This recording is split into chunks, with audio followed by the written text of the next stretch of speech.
ఉన్న బంగారాన్ని విడిపించి ఆ రోజు ఆన్లైన్ రేటుకే మేము కొంటాం. Sharma gold company. గురుగారు, మే 14 నుంచి గురువు మారుతున్నారు, అలాగే మే 18 నుంచి మనకి రాహు మారుతున్నారు.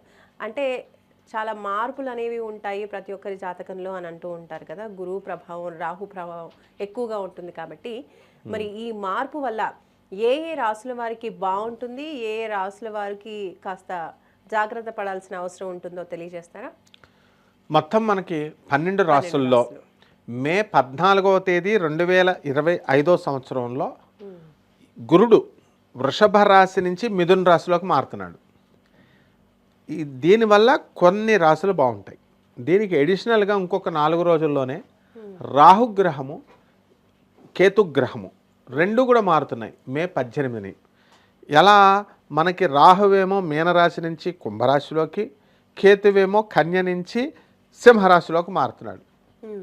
దీనివల్ల ఈ రెండిటిని క్రోడీకరించుకుంటే మనము మేషరాశిని మనం మొట్టమొదటగా తీసుకున్నట్లయితే మేషరాశి వారికి ఆల్రెడీ ఏలినాటి శనిలో ఉన్నారు. వాళ్ళు ఏలినాటి శనిలో ఎంత బాగున్నప్పటికీ మనస్సు నిర్వీర్యంగా నిరాశజనకంగా ఉంటుంది. ఇకపోతే గురుడు 3వ ఇంట్లోకి వెళ్ళిపోతాడు. 3-4 ఏళ్ల సంచారం కాబట్టి గురుబలం లేదు వాళ్ళకి, కానీ రాహుబలం బాగుంటుంది. కాబట్టి మేషరాశి వారికి రాహుబలం వల్ల వ్యాపారాలు అన్నీ కూడా బ్రహ్మాండంగా సాగుతాయి. ఇకపోతే మనం వృషభ రాశి దగ్గరికి వచ్చినప్పుడు వృషభ రాశికి బ్రహ్మాండంగా ఉంది కాబట్టి ధనస్థానంలోకి గురుడు మారడము, ధనం తర్వాత 2-3 ఏళ్ల సంచారం చేయడం అనేటటువంటిది జరుగుతుంది. రాహు వచ్చేసరికి రాజ్యస్థితిగతుడు అవుతున్నాడు కాబట్టి వృషభ రాశి వాళ్ళకి ఆదాయం, వ్యాపారంలో మార్పులు బ్రహ్మాండంగా ఫస్ట్ క్లాస్గా ఈ గురు రాహు మార్పుల వల్ల 100% బాగుంది. ఇకపోతే మిథున రాశి దగ్గరికి వచ్చేసరికి గురుబలం మొన్నటిదాకా లేదు, ఈ యొక్క రాహుబలం ఉంది. అటువంటి రాహుబలము ఇప్పుడు మనకి మే 18 తర్వాత ఇంకా స్ట్రాంగ్ అవుతుందన్నమాట మిథున రాశి వారికి. గురువు కూడా కొంచెం బలపడుతున్నాడు కాబట్టి మిథున రాశి వారికి యావరేజ్గా ఉంటుంది. ఇక కర్కాటక రాశి వారు చాలా జాగ్రత్తలు తీసుకోవాలి. వీళ్ళకి అష్టమ రాహు వచ్చేస్తున్నాడు, వ్యయ గురుడు అస్సలు బాగుండలేదు కాబట్టి వీళ్ళు కర్కాటక రాశి వాళ్ళు ముఖ్యంగా గురువుకి రాహుకి జపాలు చేసుకోవడము, మరి ఇలాంటి ఏవైతే నిర్దేశించబడిందో జ్యోతిష శాస్త్ర ప్రకారము ఆ జాగ్రత్తలు తీసుకోవాలి. ఇకపోతే సింహరాశి వారి దగ్గరికి వచ్చేసరికి సింహవారికే గురుబలం ఉంది.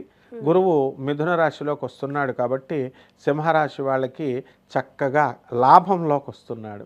కాబట్టి అది కూడా ఎప్పటి నుంచి మే 18వ తేదీ నుంచి అక్టోబర్ 18వ తేదీ వరకు తిరుగులేదన్నమాట సింహరాశి వాళ్ళకి. ఆ తర్వాత మళ్ళీ అక్టోబర్ 18 నుంచి డిసెంబర్ 5వ తేదీ వరకు మళ్ళీ కర్కాటక రాశిలోకి నుంచి మళ్ళీ బ్యాక్కి వెళ్తాడు కాబట్టి యావరేజ్గా ఆ సమయంలో ఉంటుంది. కాబట్టి ఓవరాల్గా సింహరాశి వాళ్ళకి మధ్యమంగా ఉందన్నమాట.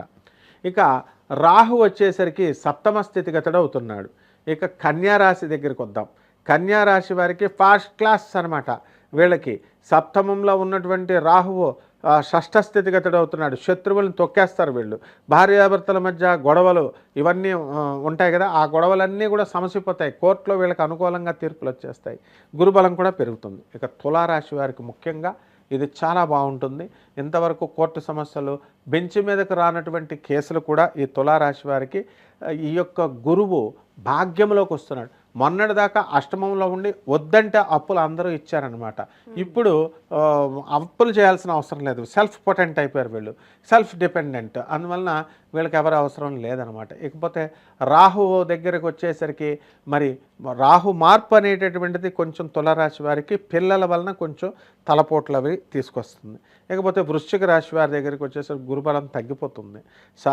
సప్తమంలో ఉన్నటువంటి గురువు అష్టమ స్థితికి వచ్చేస్తున్నాడు. అలాగే పంచమంలో ఉన్నటువంటి రాహువు మే 18 తర్వాత అర్ధాష్టమ రాహువు అవుతున్నాడు. కాబట్టి మెంటల్ టెన్షన్స్, పిల్లల వల్ల మానసికమైనటువంటి ఆందోళన వృశ్చిక రాశి వారికి అస్సలు బాగుండలేదు. వీళ్ళ జాగ్రత్తలు తీసుకోవాలి. ఇకపోతే ధనుస్సు రాశి వారికి మే 14 తర్వాత గురుబలం పెరుగుతోంది.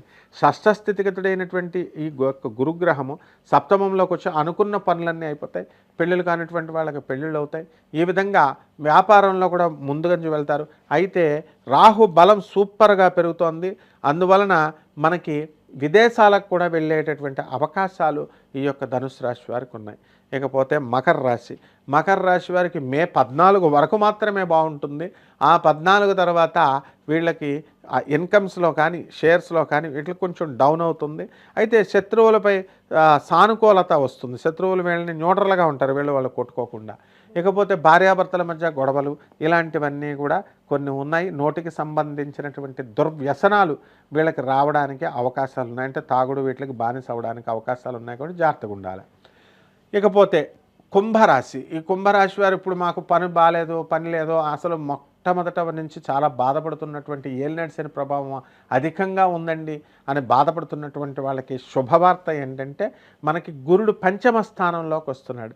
దీనివల్ల వీళ్ళు అనుకున్న పనులు అయిపోతాయి. పిల్లలు లేదండి అని చెప్పి ఫెర్టిలిటీ సెంటర్స్ చుట్టూ తిరుగుతున్నటువంటి వాళ్ళందరికీ కూడా పిల్లలు వద్దంటే పుట్టేస్తారనమాట. కవల పిల్లలు పుట్టేయడానికి కూడా అవకాశాలు ఉన్నాయి. కాబట్టి ఇక అప్పులు బాధలు ఇవన్నీ కూడా తీర్పడానికి అవకాశాలు ఉన్నాయి. కాబట్టి కుంభరాశి వాళ్ళకి ఇది శుభ సమయం, ప్రమోషన్స్ కూడా వచ్చేస్తాయి. ఇక మీనరాశి. మీనరాశి దగ్గరికి వచ్చేసరికి వీళ్ళకి ఏలినాటి శని అధికంగా ఉంది. కాబట్టి రాహువు మనకి ఎలా ఉన్నాడండి? రాహువు మనకి షష్ఠ స్థితిగతి వ్యయస్థితిలోకి రాహు వస్తున్నాడు. మొన్నటిదాకా వాళ్ళే నమ్మకం మనం చేస్తున్నది కరెక్టేనా అని అన్నిటి మీద సస్పెన్స్, డౌట్, సస్పీషియస్ నేచర్గా ఉన్నటువంటి వీళ్ళకి ఇప్పుడు పరిస్థితి మరుగుపడుతుంది. వ్యయంలోకి వస్తాడు, నిద్ర తక్కువ ఉంటుంది. తర్వాత ఈ యొక్క మెటీరియలిస్టిక్గా ఆలోచించడము, సైంటిఫిక్గా ఆలోచించడము ఇవన్నీ కూడా మీ యొక్క మీనరాశి వాళ్ళకు ఉంటే ఉద్యోగ భద్రత ఉంటుంది అండ్ అభివృద్ధి అనేటటువంటిది ఉంటుంది. ఓవరాల్గా మనకి వృషభ రాశికి బ్రహ్మాండంగా ఉంది, కన్యారాశికి సూపర్గా ఉంది, తులారాశికి బ్రహ్మాండంగా ఉంది, కుంభరాశికి బ్రహ్మాండంగా ఉంది. ఈ 4 రాశుల వారు కూడా అద్భుతంగా ఉంది.